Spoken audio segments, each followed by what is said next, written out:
The NHS is letting staff waste more than 26,000 hours a year attending woke events as waiting lists have soared to record levels. We're talking 7.4 million people on the waiting list. It was revealed last year how staff networks used £1 million of taxpayers' cash to put on non-clinical activities between 2019 and 2022. These events, often during the work day, focused on transgender issues, sexuality and racism. They're absolutely obsessed with this whole stuff. They're obsessed with it. And they've convinced themselves they're doing sort of a strange groupthink among people. We're doing something wrong if we don't talk about this. They include a tea and rainbow cake picnic and a special session on pronouns. If you ran a company and somebody said, do you mind if I take 26 of the staff off for the afternoon? Oh, OK, what are you doing? Is it something like, is it a sort of mental health thing?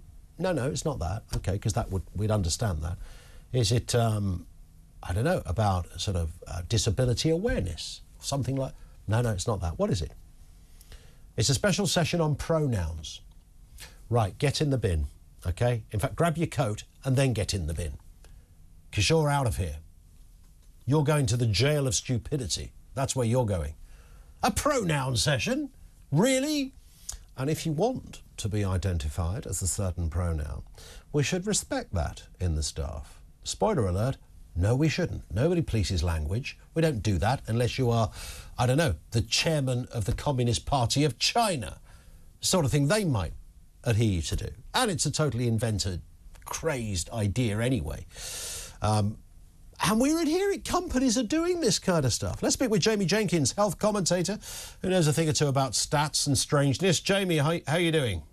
Yeah, I'm good, Ian. I think you've introduced that one perfectly. Yeah, I was going to go on a rant for about an hour then. I remembered I was meant to be speaking to you, Jamie, which is a far more interesting way to spend the next few minutes. I mean, it is extraordinary, isn't it? This is the NHS. It is, we pay for it. It's an expensive organisation. It's not free.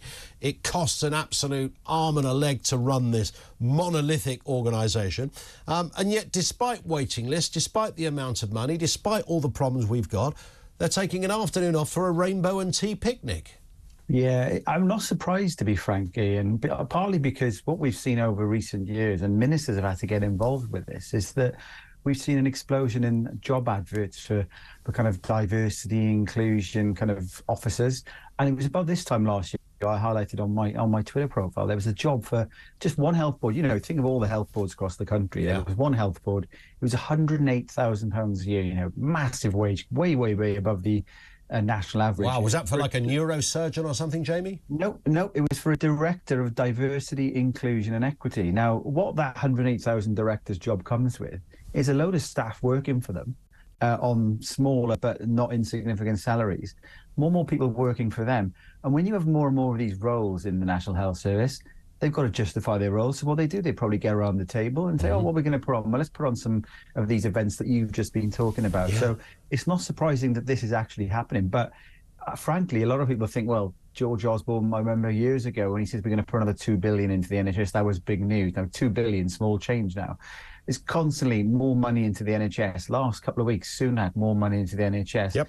Starmer, let's reform the NHS. And people think, who are these people that are working in the NHS? We have got far too many of these kind of roles in the National Health Service. They have a requirement to train staff, but they've got to look at the kind of things that they're getting people to stay away from doing the clinical work, to learn stuff. They've got to really look at what are the priorities here, yeah. How are we getting by with, how did our forefathers, Jamie, and I'm talking about, 10 years ago here, how did we get by without these heady roles in our health service? Was it, were staff discombobulating? Were they falling apart? Was terrible things happening because they didn't go on a rainbow picnic? Well, of course not. Yeah, I know staff who work in the NHS, and some of them themselves think some of these events are absolute bonkers. Of course, we want a diverse, inclusive workforce within the NHS, but you don't need to take people off for the afternoon to talk about pronouns. Doesn't cost you £108,000 to get there either, does it? Really?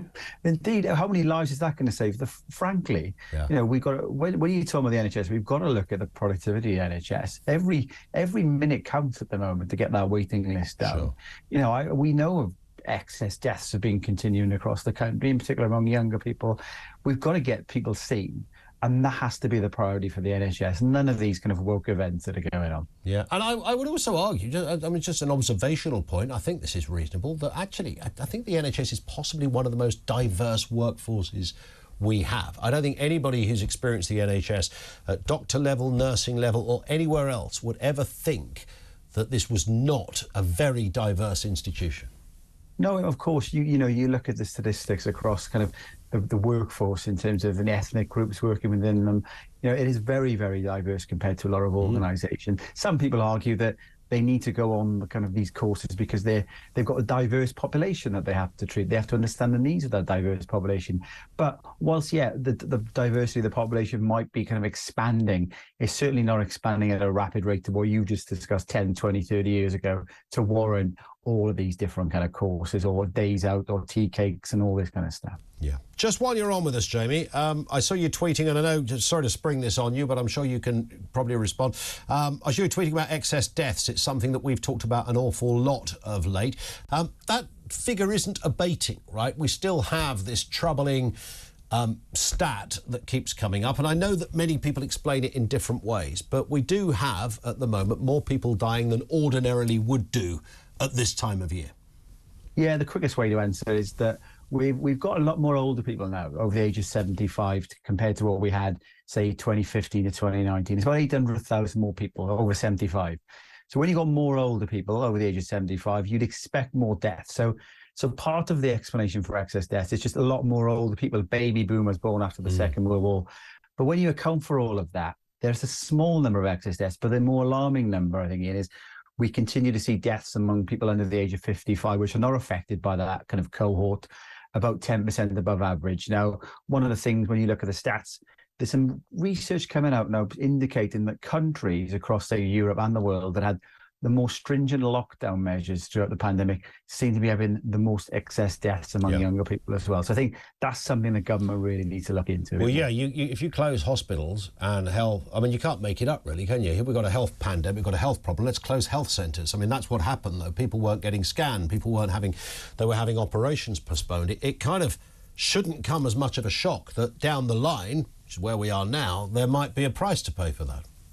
And that's really, I think, where the COVID inquiry really needs to look at. Not too much about the preparedness of what the response was. It's more a case of what's the fallout, because God forbid something happened in the next 2, 3 or 4 years where the COVID inquiry might not report till 2030. We need some quick answers to say, don't do this bit again, because you can't divorce, don't forget this, I'll leave on this point. The cost of living crisis is quite clearly linked to the COVID policy response as well. Yeah, spot on.